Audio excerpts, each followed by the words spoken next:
बिस्मिल्लाहिर्रहमानिर्रहीम। सब्र व तहम्मुल। नबूवत से कबल हज़रत शुएब अलैहिस्सलाम के यहाँ हज़रत मूसा अलैहिस्सलाम बकरियाँ चराया करते थे।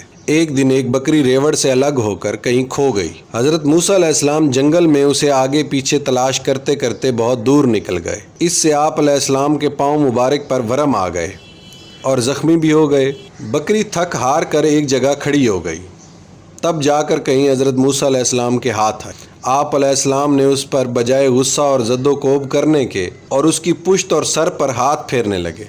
माँ की ममता की तरह उससे प्यार करने लगे। बावजूद इस कदर अजियत बर्दाश्त करने के ज़रा बराबर भी उस पर कदूरत और गैस व गज़ब न किया, बल्कि उसकी तकलीफ़ को देख कर आप अलैहिस्सलाम का दिल रकीक हो गया और आंखों से आंसू आ गए। बकरी से कहने लगे, फ़र्ज़ किया तुझको मुझ पर रहम नहीं आया, इसलिए तूने मुझे थकाया और परेशान किया, लेकिन तुझे अपने ऊपर रहम क्यों ना आया? मेरे पाँव के आबलों और ज़ख्मों पर तुझे रहम ना आया था, कम अज़ कम तुझे अपने ऊपर तो रहम आना चाहिए था। उस वक्त मलाइका से हक़ ताला ने फरमाया कि नबूवत के लिए हज़रत मूसा अलैहिस्सलाम ज़ेबा हैं। उम्मत का गम खाने और उनकी तरफ से एज़ार आसानी के तहम्मुल के लिए जिस दिलो जिगर की ज़रूरत होती है वो खूबी उनमें मौजूद है। नबूवत से कबल तकरीबन कई नबियों ने बकरियां चराईं।